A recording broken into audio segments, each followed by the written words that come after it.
Pero syempre comment ko lang, no, mas mabilis siya sa confidential funds. 100% in 11 days. Madam Chair, since you allowed her a snide comment, you will allow me a snide comment as well. I don't recall hearing a snide comment, Madam Vice President.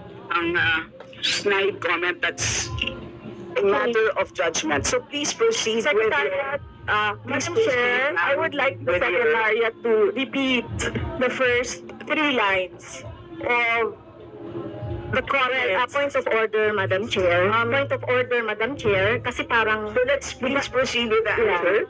Point of order, Madam Chair, kasi parang siya yung nagpe-preside eh. You allowed her a snide comment and then you will not allow. Please wait a snide comment. Excuse me, our members and our I guests, warn you. Please wait. Don't go to this rabbit hole. please wait to be acknowledged before you speak. I request that the chairperson of the Finance Committee preside over this hearing. Madam Vice President, with due respect, you are not allowed to do that, Madam Vice President. You are not allowed to introduce any motion.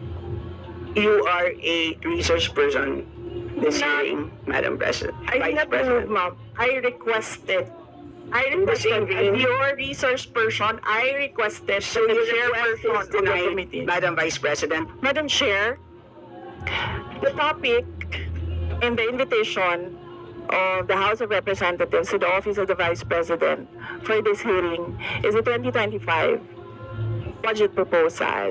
There is no confidential funds in the 2025 budget proposal. For the information of the body, the letter that we sent our Madam Vice President reads as follows.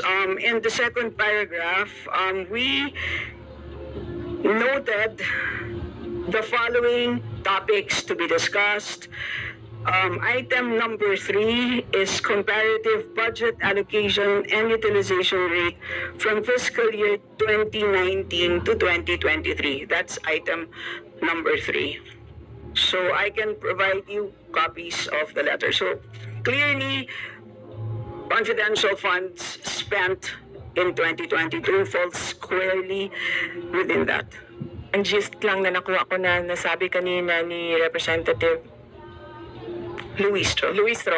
yes, is that wala siyang time na